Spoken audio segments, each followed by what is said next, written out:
What's going on, guys? Andrew Piluk Hockey here, back again with another video.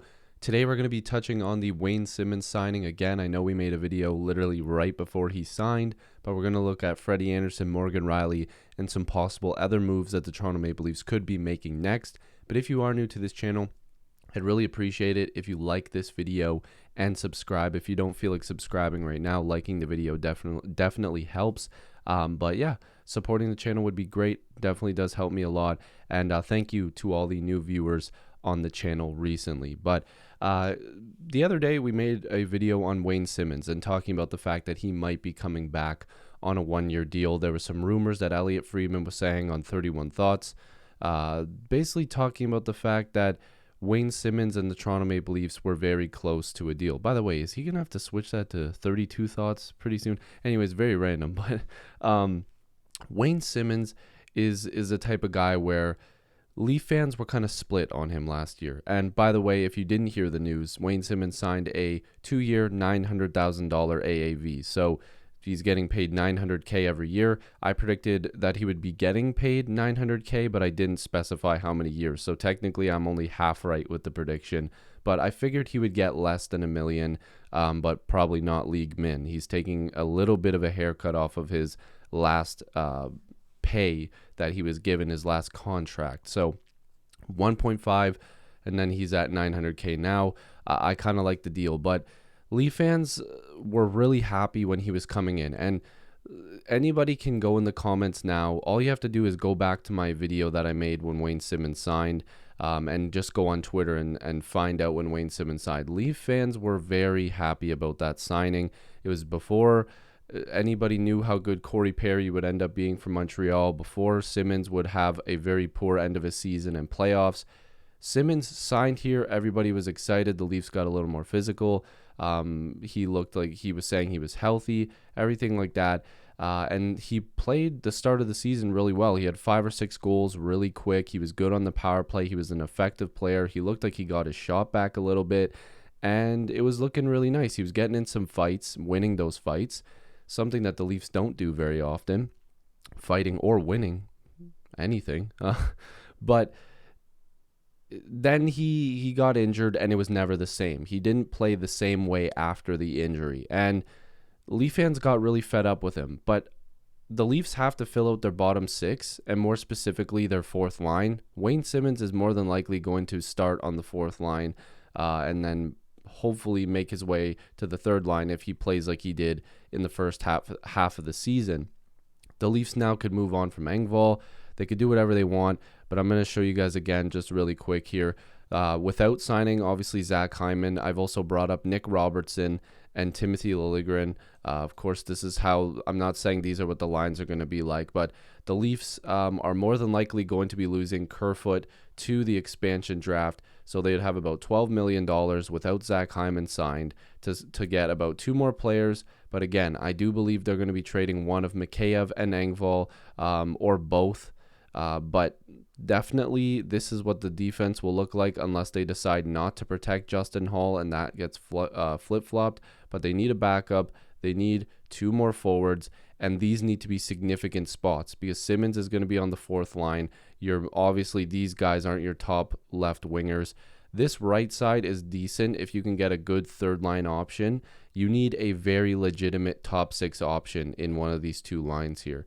Now, there is a possibility that Hyman comes back and plays on the 2nd line or even on the 1st line, but you still need to address that, and there's a bunch of different ways the Leafs can do that. And again, I want to continue making videos like that, but as you can see, Simmonds fits in here, and the Leafs have money to work with to acquire at least 3 different players here. They need a goalie, 2 more forwards, and probably a depth defenseman, which I hope is Bogosian coming back on a cheap deal because I really like the way he played. Now, let's move over here to Freddie Andersen because this could address a little bit of what's going on right now. LeBrun says the Leafs recently approached Frederik Andersen's agent and asked if he would have interest in a new contract in Toronto. Andersen apparently is open to a scenario where he's sharing the net rather than being a number 1. And this is obviously coming from a guy who's reputable in Pierre LeBrun. Now, I don't know if there's still a little bit of the fan in me that remembers how Freddie Andersen started with this team, how good he was. He dragged the Leafs to the playoffs in that first season when they had no business being there. He's had a couple really good series. I mean, the series against Columbus, people seem to forget that he was actually pretty damn good in that series. He let in a couple softies. Every goaltender does it. We watch Leaf games, and this is something, like, again, I am not on the bring Freddie Andersen back train unless it's dirt cheap. Like, it has to be so cheap to the point where the Leafs could literally just be like mid-season, yeah, sorry, like we're gonna upgrade the position. Your money is gonna get, most of it's gonna get buried in the minors at 1.125. We just don't want to deal with this contract anymore. That's a possibility, but there's actually a bunch of possibilities. But Freddie was very good when he started here, but he was very not good this past season and even the season before that. The Leafs have options. Now I'm going to move over here to Cap Friendly. This is a bunch of RFA and UFA goaltenders sorted by save percentage. Now, mind you, it's very small sample size for these two here. But some of these goalies might be moving on. I don't know. I think Florida's going to want to hold on to Drieger. He had a really good season. He's a UFA. Smith is probably re-signing in Edmonton. I would imagine that Saros being an RFA, that gets done. Mrazek is going to get quite a bit of money. He'll probably get a raise. Brossoit is interesting. He got paid 1.5. I would imagine Winnipeg will try to hold on to him. He would be a good option if they had a chance to get him. Allmark is another guy making 2.6. He's going to get more money than that, so the Leafs can't be interested. They need to get a guy in the $2 to $2.5 million range. So you could look at a guy like Bernier, but his numbers were decent last year. Aiden Hill, he's an RFA. You've got Reimer. There's Ranta there as well. He had not the greatest numbers last year, but he's actually been a pretty solid goaltender. You know, you could bring back Riddick or Riddich, however you personally pronounce it. There's a bunch of options here, but Freddie's numbers were at 2.96 and 0.895. Those are not good numbers. The Leafs have a bunch of options here. It's a very deep goaltending market this offseason. They don't need to bring back Freddie Andersen.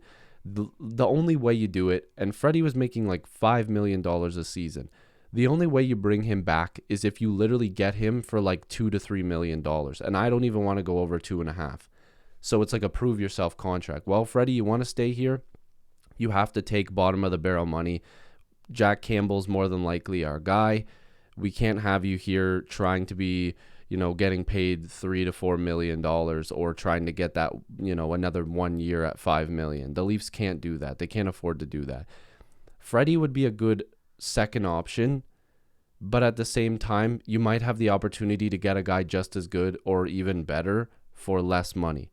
Just because of Freddie Andersen still has a name. You know what I mean? Like, there's a lot of, you can tell by the way Sportsnet and TSN and even like guys who are like former GMs like Brian Burke, like they still look at Freddie Andersen as one of the better goaltenders in the NHL. Now, I'm not here to crap on him. I love Freddie Andersen. He, like I said, he had some great years here. He was a fantastic goalie for a long time, but the Leafs need to move on from him, and he wasn't good the last couple of years. Now, this is interesting. We talked briefly about this.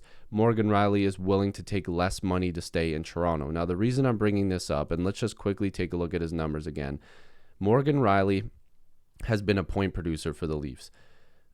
35 points in 55 games played. I don't know about you guys, but that screams trade value to me. And I'm not saying the Leafs should do it, but if the Leafs see an opportunity to get a really good, talented scoring forward, I have a couple names in mind. I don't want to say it because it's not like a rumor or anything. It's just guys that I think would be good, and I'm going to have that in another video.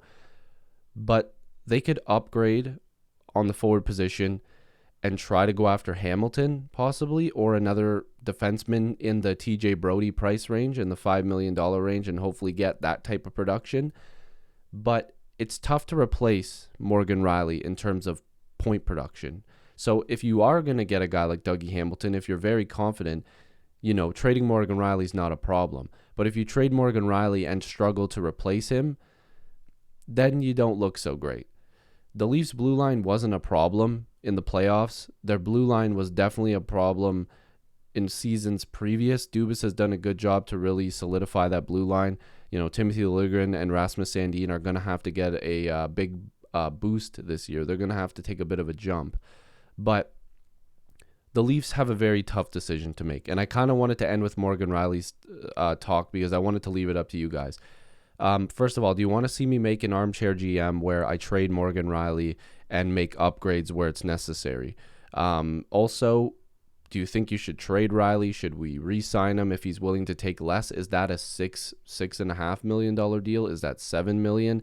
If it's 6 or 6.5, honestly, I'm signing that contract because it just fits what the Leafs need. That's a little bit of an upgrade in pay for him, and maybe they give him a long term. Maybe they give him a like 7 or 8 years. You know what I mean?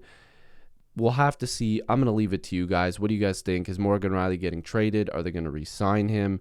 What are they going to do? I personally think that they're going to hold on to him for the first couple months, which seems ridiculous, but I don't know what else they could do with him. I really don't, because he's not the type of guy where you just trade him for the sake of trading him. They have to get really good value back, and they have to be able to upgrade at that position. So if you guys are new, make sure to like this video, subscribe. I'd really appreciate it. And yeah, I love and appreciate you guys as always. Peace.